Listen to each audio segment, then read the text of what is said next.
오늘 말씀은 이제 하나님께서 이스라엘을 유다를 이제 또 멸망시키시고 또 그들이 잡혀 죽을 양떼를 위하여 목자를 일으키시고 그러나 그들이 목자를 싫어한다.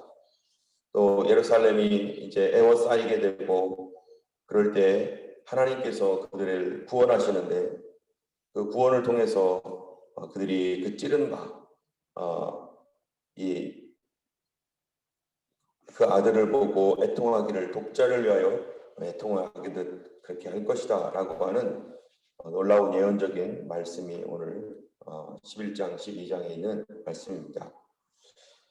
먼저 11장 1절에서 3절까지는 이 하나님의 백성들이 전면적으로 멸망을 받을 것이다.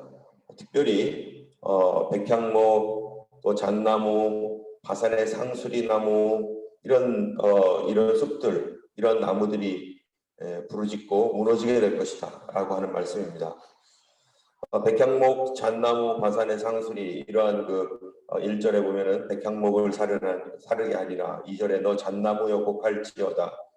또 바산의 상수리 나무들아 곡할지어다. 이런 말씀은 바로 이스라엘의 그 지도자들, 그들이 반드시 망하게 될 것이고 하나님께서 그들을 쓰러뜨릴 것이다라고 말씀하고 있는 것입니다. 뿐만 아니라 이제 11장 4절에서 14절까지의 말씀은 하나님의 백성들이 하나님이 보내주신 그 목자를 미워하여 배척하다가 그로 말미암아서 결국에는 망하게 될 것에 대하여 주님이 말씀하고 있습니다. 먼저 4절을 보면요, 여호와 나의 하나님이 이르시되 너는 잡혀 죽을 양떼를 먹이라. 여기서 보면은 나의 하나님이 이르시되 너는 잡혀 죽을 양떼를 먹이라 라고 하는 이 말을 통해서 우리가 나의 하나님 할 때 스가랴가 생각이 나겠지만 이 성경을 기록했던 스가랴가 아닙니다.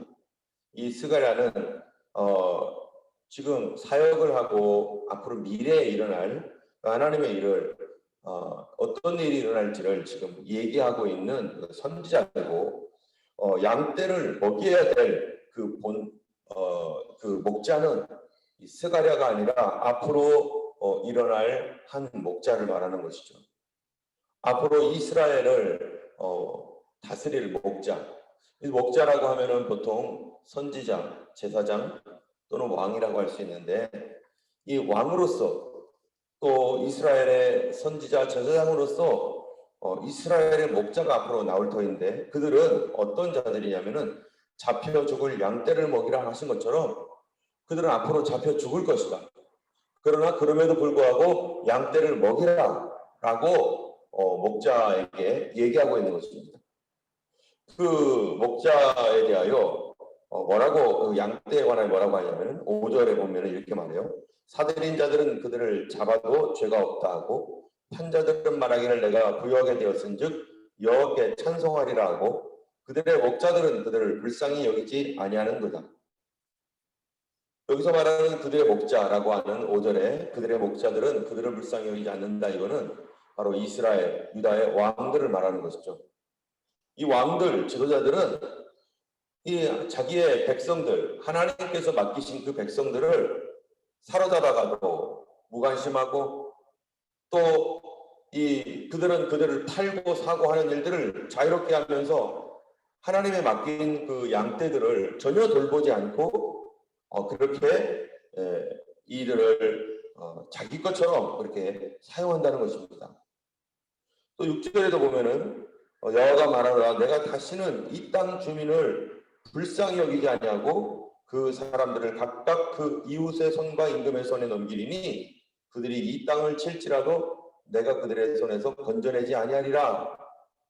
그런데 불쌍한 이 양떼들, 잡혀 죽을 양떼들을 에 대하여 하나님 뭐라고 하시냐면 그 잡혀 죽을 양떼들은 목자들에게도 도움을 못 받는데 목자들은 그 양떼들을 고통받게 하고 자기 것처럼 막 누리면서 죽이기도 하고 살리기도 하고 팔기도 하고 사기도 하고 이러는데, 근데 하나님은 그 양떼들, 이 불쌍한 양떼들에 대하여 뭐라고 하냐면은 그 땅 주민을 불쌍히 여기지 않겠다. 하나님께서도 그들을 불쌍히 여기지 않는다는 거예요. 또 그 사람들은 각각 그 이웃의 손과 임금의 손에 넘기겠다. 그 이웃의 손이 누구겠습니까? 이방인들에게 넘길 것이고, 또 그 임금의 손, 다른 나라 왕에게 넘겨서 식민지 사회가 될 것이다. 이 불쌍한 잡혀 죽을 양들인데도 불구하고 하나님도 이들을 긍휼히 여기지 않는다. 내가 그들의 손에서 건져내지 아니하리라. 그러면 이 양떼들은 도대체 어떻게 해야 됩니까? 7절을 보면은요, 이렇게 말합니다. 내가 잡혀 죽을 양떼를 먹이니 참으로 가련한 양들이라. 여기서 내가 잡혀 죽을 양떼를 먹인다라고 할 때 내가는 누굴까요? 앞으로 일어날 잡혀 죽을 양떼를 먹일 목자를 말하는 것이죠. 그 목자가 뭐라고 되어 있냐면은 이 가련한 양들을 어떻게 돌봐주냐면은 내가 막대기 둘을 취하여 하나는 은총이라 하며 하나는 연합이라 하고 양떼를 먹일세. 이 잡혀 죽을 양떼를 먹일 앞으로의 어떤 한 목자가 나타날 텐데, 이 양떼를 먹일 이 목자는 막대기 2개를 가지고 있어요. 지팡이 2개를 가지고 있는데, 하나의 지팡이는 은총이라고 하는 지팡이고 하나의 지팡이는 연합이라고 하는 지팡이입니다. 여러분 목자들을 보면은, 그림을 보면은 어떻게 돼 있죠? 항상 목자들이 이 지팡이를 갖고 다니잖아요. 이 지팡이를 가지고 뭐 합니까? 지팡이를 가지고는 주로 하는 일이 뭐냐면은 이 사자나 곰이나 또는 그 무서운 짐승들이 올 때 이 지팡이로 어떻게 해요? 공격을 하거나 방어를 하거나 지팡이로 막 이렇게 막 때려서 이렇게 하는 거죠. 또 하나는 양들이 바르게 갈 수 있도록, 양들이 혹시라도 어디에 떨어지면 그 지팡이 끝이 이렇게 구부러져 있으니까 목에다가 이렇게 매가지고 끌어올리거나, 그 양들이 잘못 가면은 야야야 이쪽으로 와 해가지고 이렇게 양들을 인도하거나 하는, 그게 지팡이입니다. 바로 이 목자는 은총이라고 하는 것과 연합이라고 하는 것을 가지고 양들을 통치하고 양들을 다스린다는 거예요.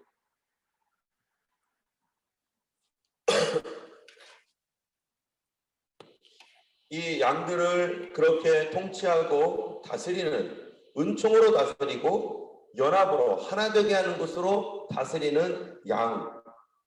근데 이 양들이 있는데, 근데 8절에 보면 한 달 동안에 내가 그 세 목자를 제거했으니 이는 내 마음에 그들을 싫어하였고 그들의 마음에도 나를 미워하였습니다.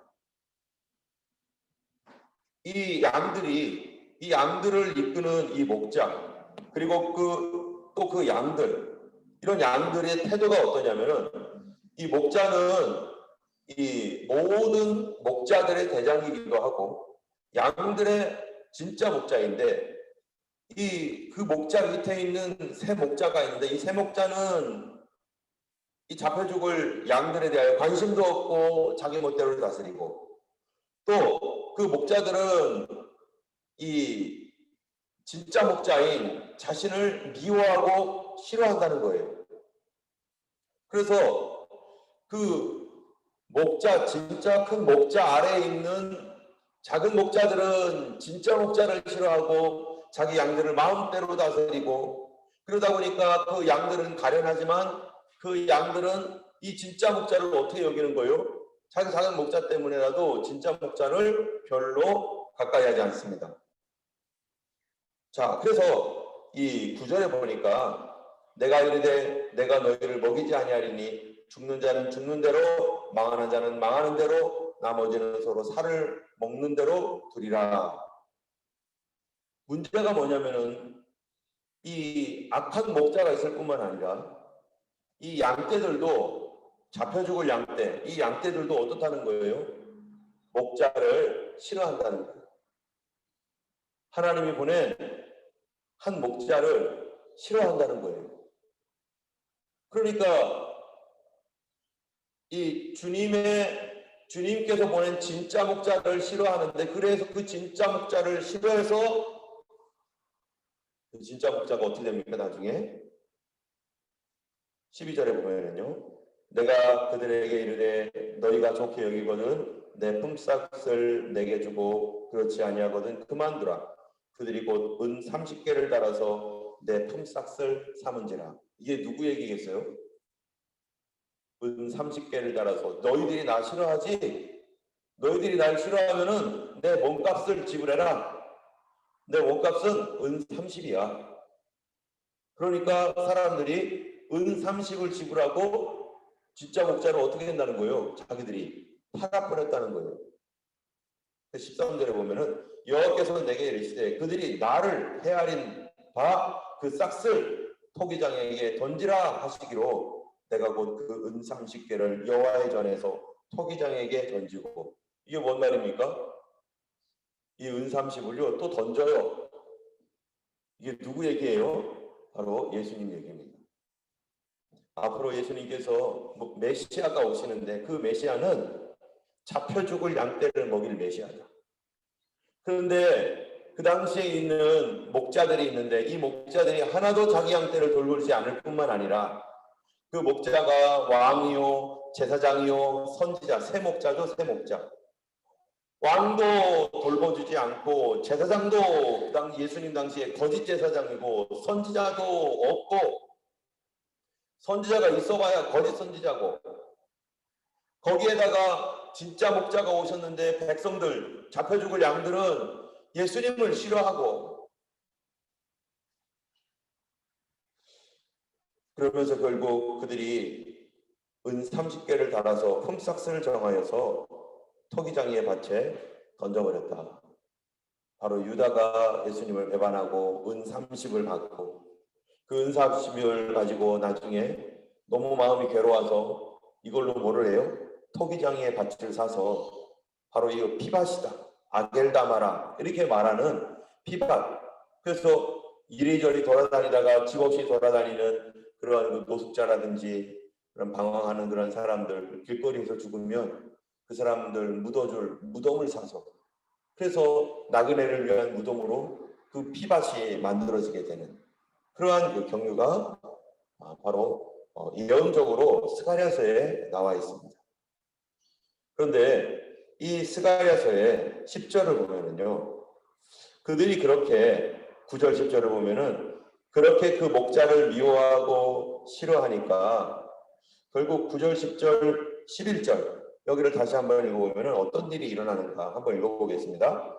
내가 이르되 내가 너희를 먹이지 아니하리라. 죽는 자는 죽는 대로 망하는 자는 망하는 대로 나머지는 서로 살을 먹는 대로 두리라 하고 이에 은총이라 하는 막대기를 취하여 꺾었으니 이는 모든 백성들과 세운 언약을 폐하려 하였습니다. 당일에 곧 폐함에 내 말을 지키던 가련한 양들은 이것이 여호와의 말씀이었던 줄 안지라.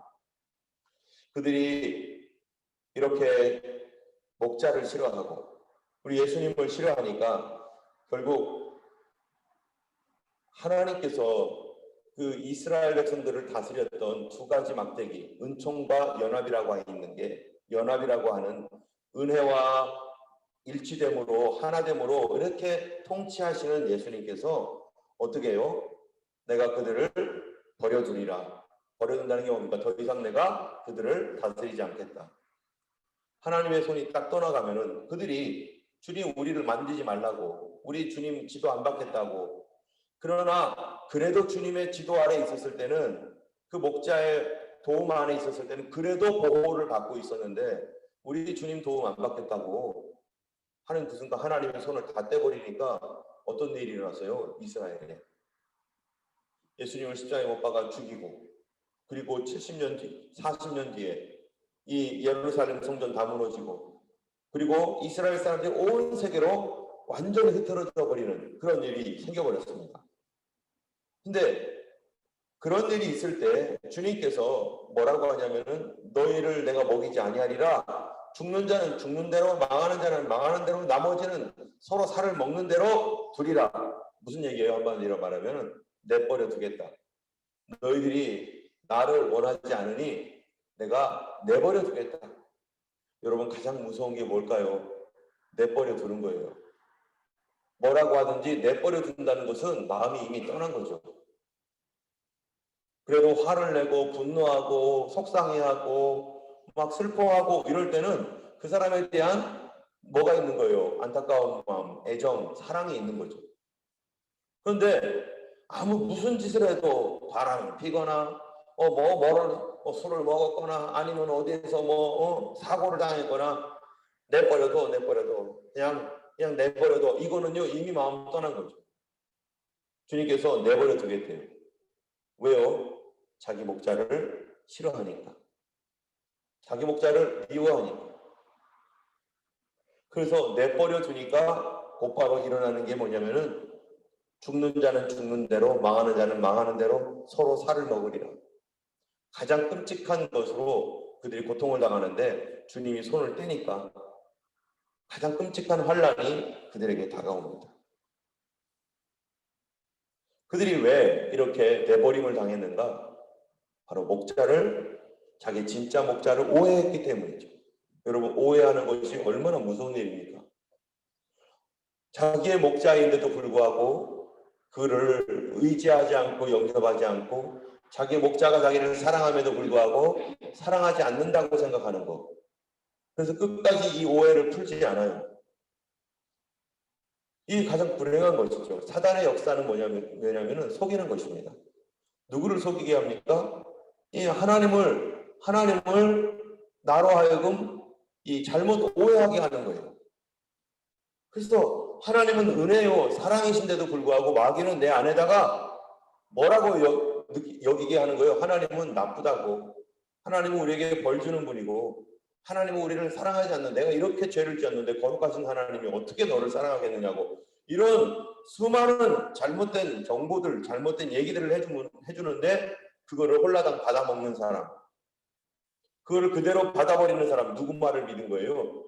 하나님 말씀보다, 성경 말씀보다 마귀 말을 믿은 겁니다. 그렇게 되면은 오해가 생기는데 이 오해를 풀지 않고 그대로 그 마귀가 주는 말을 먹고 있으면 나중에 어떻게 된다고요? 주님이 내버려 둔대요. 그래, 죽는 자는 죽는 대로, 망하는 데는 망하는 대로 또 서로 살을 먹으리라. 그러면서 주님이 은총이라는 막대를 꺾어버립니다. 하나님의 은총이 꺾여버리면 뭐가 되는 거예요? 언약이 폐해지는 것이죠. 하나님의 은총이라는 막대가 꺾어지니까 언약이 폐해지고, 그 다음에 또 하나의 무서운 결과가 나오는데요. 보세요. 이스라엘 당시에 한번 보세요. 하나님의 내가 은총을 꺾어버렸다라고 하는 것은 첫 번째 언약이 폐해졌어요. 언제 언약이 폐해졌죠? 이스라엘이 이 예레미야에게 하는 말씀처럼 내가 그들의 남편이 되어서도 그들이 내 언약을 폐하였습니다. 그런데 예수님 당시에 그 이스라엘 사람들은 예수님이 직접 왔는데도 어떻게 하는 거예요? 예수님을 영접지 않고 하나님의 은혜가 여전히 남아있음에도 불구하고 그를 영접지 않은, 그것으로 완전히 언약이 깨지면서 예수님께서 하신 게 뭡니까? 새 언약을 세우셨어요. 두 번째로는 새 언약을 세우기 위해서 그 은총의 옛 언약이 꺾어지니까, 깨지니까 두 번째 무슨 일이 일어나느냐? 목자를요 은 30에 팔아버리는 일이 일어나는 거죠. 여러분, 우리가 예수님의 은혜가 꺾어지면 첫 번째 무슨 일이 일어나겠어요? 바로 언약이 파괴되는 거죠. 언약이 파괴되면 무슨 일이 일어나는 겁니까? 예수님을 팔아버리는 겁니다. 이 사람들이 언약이 꺾어지니까 어떤 일이 생겼어요? 예수님 팔아버렸잖아요. 이게 얼마나 무서운 일입니까? 만약 하나님께서 언약을 꺾으셨다면은 그 언약이 꺾임으로 말미암아 나는 예수님을 팔아버리는 결과를 나타나게 되니까, 그 결과가 뭐예요? 은 30에 팔아버리니까 그들이 성전이 무너지는 거죠. 이스라엘이요 성전이 무너지는 거예요. 그리고 이스라엘은 온 세계에 흩어지게 되었습니다. 우리에게 있어서 예수님의 은총이 꺾이면 우리 예수님 배반할 겁니다. 우리는 예수님과 상관없는 사람이 될 겁니다. 예수님은 멀리 떠날 수밖에 없을 것입니다. 그러나 하나님께서 우리에게 은총을 남겨두시면, 우리 하나님께서 우리에게 은혜를 주시면 우리가 예수님을 떠나지 않는 거죠. 우리가 예수님 떠나지 않고 있는 것도 내 능력이 아니라 하나님의 은혜입니다.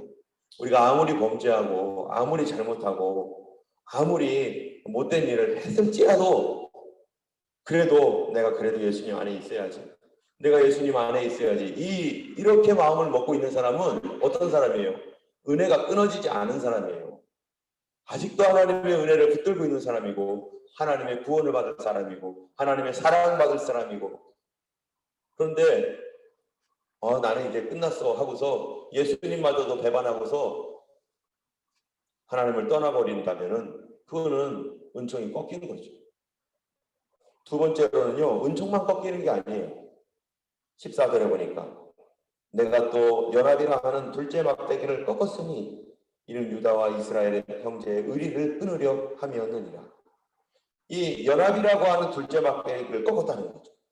그럼 은총만 꺾인 게 아니라 연합도 꺾였어요. 여러분, 연합이 꺾이니까 어떻게 됩니까? 서로 싸움이 일어나는 거죠. 이스라엘과 유다의 싸움이 일어나고 두 형제들의 의리가 끊어졌는데 싸움이 일어나니까 어떤 일이 일어나요? 서로 싸우니까 흩어지게 되는 거예요. 여러분, 예수님이 십자가에 못 박혀 죽은 그 뒤에 어떤 일이 일어납니까? 이스라엘의 은총이 꺾였다라고 하는 그 의미로 성전이 완전히 무너지죠.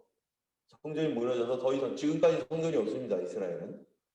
두 번째로는요, 그들이 온 유다 땅, 온 예루살렘에 있는 모든 유대인과 이스라엘 사람들이요, 전 세계로 다 흩어져 버립니다. 그래서 지금도 아직 다 못 돌아왔어요.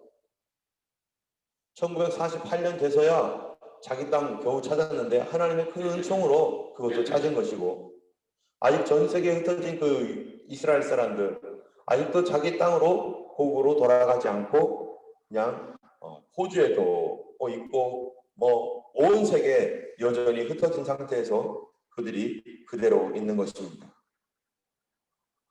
뿐만 아니라 더 무서운 일이 있어요.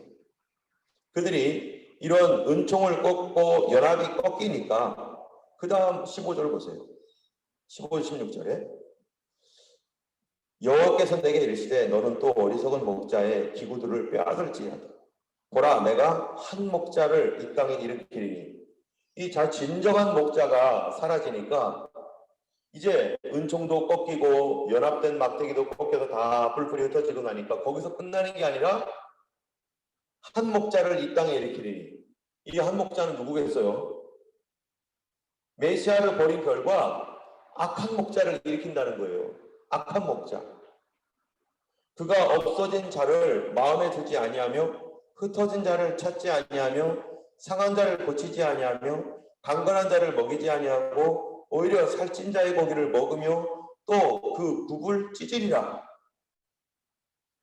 이들이 흩어져 있는데 이 연합이라고 하는 것과 그 은총이라고 하는 막대기를 꺾고 이제 이전에 있었던 목자가 사라졌고 진짜 목자는 없어졌어요. 그랬더니 이제는 악한 목자가 일어나서 그들을 들들들들 볶는다는 거예요. 여러분, 이스라엘이 어떻게 됐습니까? 예수님 십자가에 못 박아 죽인 이후에 그들이 2000년 동안 들들들들 볶입니다. 온 세계에 흩어져 가지고 그들이 들들들 볶이는데 아무도 도와주는 사람이 없어요. 17절에 보면은요, 이상한 말이 있는데 화 있을진저 양떼를 버린 못된 목자요 칼이 그의 팔과 오른쪽 눈에 내리니 그의 팔이 아주 마르고 그의 오른쪽 눈이 아주 멀어버릴 것이라 하시니라. 이것에 대하여서 어떤 사람들은 이게 마지막 때에 나타날 적그리스도의 모습이 아니냐 이렇게 생각하는 사람도 있죠. 그래서 그가 이 칼에 예전에 성경에 그 요한계시록에 보면요, 이 요한계시록 13장에 바다에서 올라온 짐승, 다시 말하면 적그리스도에 대하여 이 그 땅에서 올라온 짐승이 우상을 만드는데 그 우상을 만들 때 뭐라고 하면서 우상을 만들면은 칼에 상한 짐승, 칼에 상하였다가 살아난 짐승을 위하여 우상을 만들라 하더라. 칼에 상하였다가 살아난 짐승. 적그리스도가 칼에 상하였다가 살아났다는 거예요. 근데 여기 스가랴에 보니까 양떼를 버린 못된 목자여 그의 팔과 오른쪽 눈에 이 칼이 내릴 것이다. 어쩌면 이것이 이 적그리스도를 얘기하고 있는지 이거는 정확하진 않지만 이렇게 추측하는 사람도 있고 또 다르게 얘기하는 사람도 있습니다. 어쩌면 정말로 우리가 적그리스도를 혹시 본다면 그가 죽을 위기에 있다가 정말 이 오른쪽 눈과 팔에 그 상처를 받아가지고 아주 심각한 위험한 부상을 입었다가 다시 회복되지 않을까라고 하는 이런 추측을 해보는데요. 이거는 추측일 뿐이지 정말인지 아닌지는 확실하지는 않습니다. 어쨌든 이 못된 목자, 악한 목자에 의해서 이스라엘은 계속해서 벗기고 또 벗기고 벗긴다는 것입니다. 이 스가랴서 11장을 통해서 우리에게 은총과 연합이라고 하는 것이 얼마나 중요한지 하나님은요 우리를 은혜와 연합으로 다스리십니다. 우리 예수님은 은혜와 연합으로 다스려요. 그래서 예수님의 그 보호 아래 있을 때 어떤 일이 일어나겠어요? 예수님이 나의 하나님이 되시고 예수님의 그 은혜 안에 우리가 있을 때 주님이 우리를 은혜로 계속해서 보호하실 뿐만 아니라 연합으로 우리를 이끌어 가신다는 거죠. 은혜로 보호하신다는 것은 우리가 주님을 배반하지 않도록 늘 붙들어주고 우리가 어떤 경우에서든지 주님께서 우리 위에 세우신 새 언약의 그 복음의 능력과 은혜를 포기하지 않도록 주님이 계속해서 우리를 붙들어 주시는 것이 바로 은혜입니다. 또 연합이라고 하는 건 뭡니까? 우리가 흩어지지 아니하도록 교회에 연합이 있어야 되잖아요. 가정에 연합이 있어야 되고 나 개인에게도 연합이 있어야 됩니다. 여러분 나 개인에게 주시는 연합이라는 게 뭡니까? 내가 흐트러지지 않는 거예요. 내가 어떻게 흐트러지죠? 정신이 산란해지고 내 생각과 내 마음이 흩어지면 어떻게 되는 거예요? 내가 미쳐버리는 거죠. 내 자신도 주님이 흩어지지 않게 붙들어 주실 뿐만 아니라 우리 교회도 주님의 은총 가운데 있을 때 우리가 주님을 신뢰하고 믿을 때 은혜와 연합으로 교회를 붙들어 주시고 교회가 흐트러지지 않게 하시고 또 말씀의 약속들을 지키게 하시고 또 주님께서 우리 가정 가운데 우리가 주님의 말씀을 붙들고 그분의 은혜 가운데 있을 때 주님이 우리를 은혜 가운데 결코 떨어져 나가지 않게 하시고 가정도 어떻게 만든다는 거예요? 하나 되게, 연합되게. 우리가 이제 주님의 은혜로 이 스가랴서의 말씀처럼 주님 우리를 은총과 연합으로 다스려 주세요. 주님 우리 가정이 또 우리 교회가 또 내 삶이 주님 무너지고 깨졌다면 주님 내가 주님 앞에 회개하기 원합니다. 그리고 우리를 은총과 연합으로 주님 다시 다스려 주세요. 내가 예수님을 싫어하여 멀리 있다면 주님 우리를 용서하시고 다시 은총과 연합으로 주님 우리를 인도해 주시고 다스려 주시죠. 우리가 기도해야 될 것입니다. 이 시간 우리가 찬양하시고 기도할 때 하나님 앞에 이렇게 우리 나 개인 자신과 우리 교회와 또 이 나라를 위하여 우리가 함께 하나님 은총과 연합으로 우리를 다스려 주시옵소서. 그 은총의 막대기, 그 연합의 막대기를 꺾지 말아 주시고 우리를 불쌍히 여겨 주시옵소서. 우리 주님은 우리가 주님을 신뢰할 때 결코 은총과 연합이라는 막대기를 꺾지 않으시는 하나님이십니다. 주님은 우리를 붙들어 주시는 사랑의 주님이십니다. 이 시간 우리 같이 찬양 365장 우리 마음속에 염려와 근심 그것이 어떤 것이든지 우리 주님 다 맡아주십니다. 그 주님 앞에 우리가 오늘도 기도하며 승리하는 하루 되기를 바랍니다. 365장입니다.